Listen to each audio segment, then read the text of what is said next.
ఉంది. ఏం చెప్పను, మాగంటి గోపీనాథ్ చనిపోయే వరకు మాగంటి గోపీనాథ్ అంటే అందరికి రెస్పెక్ట్. ఆయన అట్టాగే బతికాడు. మేము ఎప్పుడు బయటకు రాలేదు. నేను ఎడ్యుకేటెడ్, మంచి చెడు అన్ని, నేను ఎప్పుడు బయటకు రాలేదు. అతను చచ్చిపోవటం కాదు, చావే ఒక మిస్టరీ చేశారు. ఏం జరిగింది చెప్పండి. ఇది అంతా మరి కేటీఆర్ గారి వల్లే జరిగిందని నేను జవాబు ఆయనే చెప్పాలి నాకు. ఎందుకంటే ఒక హాస్పిటల్లో ఉన్నాడు, చచ్చిపోయాడని కొంతమంది అంటున్నారు. చూడండి కూడా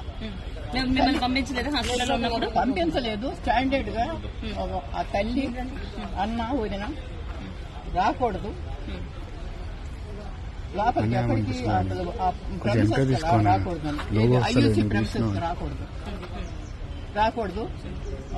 వస్తే ఏమవుద్ది తల్లి వస్తే తర్వాత అక్కడ ఉన్న వాళ్ళకు కూడా ఏమి ట్రీట్మెంట్ జరుగుతుందో వాళ్ళకి చెప్పొద్దు.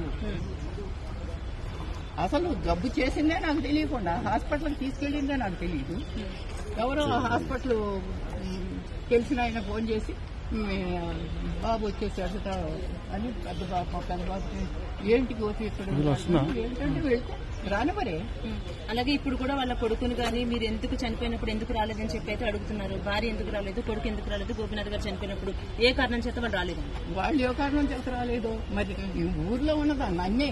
అంటే ఇప్పుడు వాళ్ళ అబ్బాయి చెప్తున్నాడు బెదిరించారు మమ్మల్ని, వాళ్ళ అబ్బాయి అంటున్నారండి బెదిరించారు మమ్మల్ని, ఆ బెదిరింపుల వల్ల నేను రాలేదు, నేను యుఎస్ లో ఉన్నాను అంటున్నారు. కావచ్చు, అబ్బాయి యుఎస్ లో ఉన్నాడు కావచ్చు.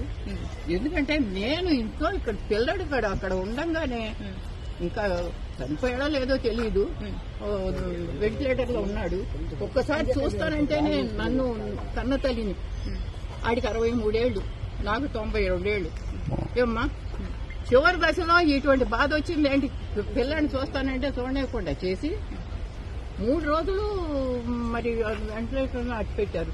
నాకేంటి డాక్టర్స్ రావచ్చమ్మా అంటే నాకు తెలియదు కదా, ఆశ అనమాట. వస్తున్నా అక్కడే పడినా. ఈ కేటీఆర్ గారు ఒకసారి వచ్చారు, వచ్చినప్పుడు అయ్యా నా నీకు రానివ్వట్లేదు కొంచెం చెప్పాయా అంటే గమ్మని తలుపు మూసుకుని వెళ్ళిపోయాడు. కానీ అయ్యో వస్తాను చూస్తాను ఏంటమ్మా అని మాట కూడా అడగదు ఆయన. వచ్చి ఆమెతో మాట్లాడాడు పైకి వెళ్ళి, వాళ్ళు వేరే రూమ్ లో ఉన్నారు, మాట్లాడా అక్కడ పరిగెత్తారు. ఏంటంటే లిఫ్ట్ లో కేటీఆర్ ఉన్నారు, నేను కూడా ఆ లిఫ్ట్ లో ఉంటాను. అయ్యో ఏం చెప్తాను కొంచెం చూడండి ఇస్తాడేమోనని ఆశమ్మ ఏం చేయకుండా ఆశతో పరిగెడితే ఆగమ్మ లోపలికి వెళ్ళి వస్తాను, లోపలికి వెళ్ళి ఇంకో దారి నుంచి వెళ్తాడు, ఇంకో దారి నుంచి వెళ్తున్నాడని అసలు విషయం చెబుతామని పరిగెత్తా. పడదాను ఈ వయసులో పరిగెత్తే గమనం తలుపు మూసేసుకున్నాడు.